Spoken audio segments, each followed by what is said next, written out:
Hello, I am Damon Crater. Hello, Father. Hello, Mother. Hello, Father. Greetings from camp. Hi, Martha. What? May you please introduce yourself to my MVPs, please?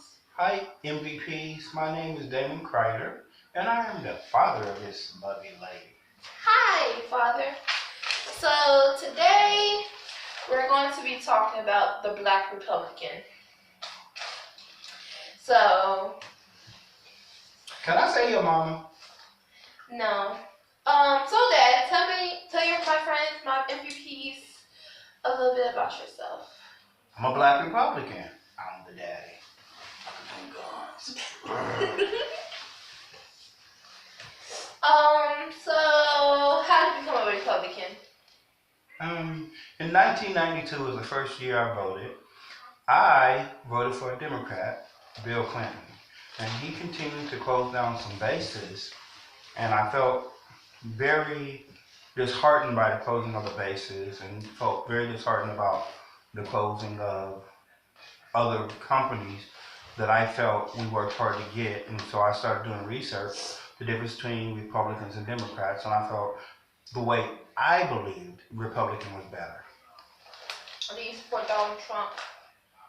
I support him as my president. I find it interesting that we talk about, look what mess President Obama came into, but he was giving hope. But he's saying, well, President Trump came into a good thing because Obama came into a mess. He didn't create any more jobs. He didn't create anything else. And now Trump's in there, and just because he's a Republican and he sounds crazy, we're going to say, well, he's messing up. Let's give him a chance. So far, he's closed a lot of small businesses, but he got 3 more years to go. What do you think about the Affordable Health Care Act? I don't have a feeling for it. I do have a feeling is that if we had jobs that they promised, be it where we could have jobs that pay $20 and $30 an hour, then we can carry our own dependents. And I feel that they should allow us Americans to put whatever dependents we want on. I.e., I should put my mother and my mother-in-law on my insurance. But I can't really speak a lot on the Affordable Care Act because at least people who didn't have insurance have some. But it's weird to me that we're going to tax you if you can't afford to have insurance, even though you're too poor to have insurance. It sounds silly to me. Okay, so my thing is, so I understand where you're coming from, but I also don't understand as a Republican and Donald Trump taking away Affordable Health Care Act. It has helped a little bit of the lives, and it has helped people be able to afford going to get great health care. First off, Donald is not talking about taking it away. He's talking about changing it. And even on the concept of him changing it, the Republicans that agreed with he needs to change it have decided that what he put on the table wasn't acceptable either. I think the problem we have is we keep talking about Republican, Democrat, healthcare. My mom, I don't care if she's Republican or Democrat. My cousin, I don't care if she's Republican or Democrat. A person with cancer, I don't care if they're Republican or Democrat. A person down of age, I don't care if they're Republican or Democrat. A person that has anything, whether it's Republican or Democrat, has nothing to do with it. What has to happen is a unified America has to get together and say, this is an issue. Again, the way you get that, take care of that issue. Even if you make McDonald's, I hear people talk about McDonald's jobs get $15 an hour. Give them the $7 an hour, but make it where they can have, McDonald's has 30,000 employees per state. Make them where they can have employee-sponsored healthcare and make it affordable. Make it a sliding scale. So they can have Health Alliance or any other good Blue Cross Blue Shield they could pick, but instead of charging them $40 a paycheck, which they can afford, charge them $10 a paycheck. And they have the same insurance as someone who works as a doctor or lawyer. It's simple. What do you think about him building the wall? I don't think nothing about it. Again, I heard a comedian say, he's talking about building a wall, has he heard of airplanes? And that's just the truth. You know, with or without a wall, people come from Cuba on boats, on inner tubes. So whether you build a wall or don't build a wall, I think it's good fodder. I think we can talk about it as far as for fun. But the truth of the matter is that doesn't matter. What do you think about him saying Obama tapped his phone lines?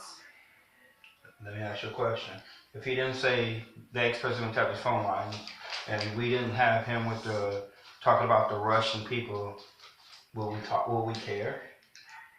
May you repeat that question? And If he didn't say President Obama tapped his phone lines, or didn't say, or we didn't have them saying the Russians helped him, that he's helping with the Russians, would he be relevant, even as a president? What is he first? He is a media person first.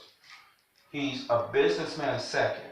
So people go to what they know, and what he knows is social media.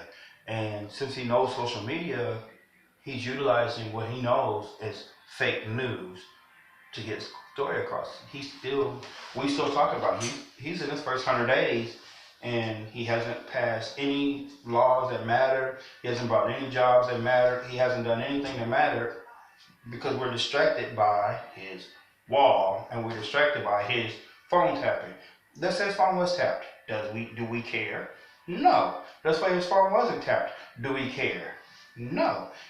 So while we're caring about the issues of nothing's getting changed out of it.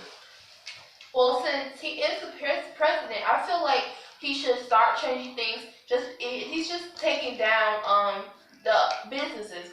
I just think that you say, like when we were talking before in different conversations, you say you don't know where he's going with it. Correct. But right now he's taking away jobs that people need. Again, if you're taking away, we're talking minimum wage jobs.